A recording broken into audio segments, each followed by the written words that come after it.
сау болсын, бәрі өтемен сенімді ақтап, әрдайым қуатып жүрсін.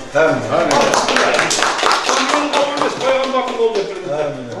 Бісміллә, қайырлы. Ал бісміллә.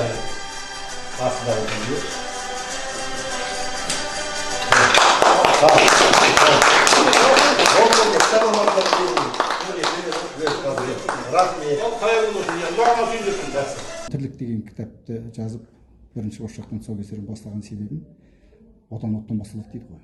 Сол ұлдарымыз рухты болсын. Қазақ деген тек қана сөз жүзінде ғана ер емес, іс жүзінде ерлігін, батыр екенін дәлелдеп, ұрпағымыз сөйтіп өсті екен деген ойда жазылған кітап. Өте риза болғаным, мына халықтың сондай ықыласпен жиналып, мынау Жиынбек сөйлегенде бір сөзін шаша шығармай, демдерін жиналып тыңдағаны. Соны Жиынбектің әңгімесін жаңа апа айтты ғой, мына ешқандай фантастика әсірелік жоқ. Түгел таза тарих мына, мен куә.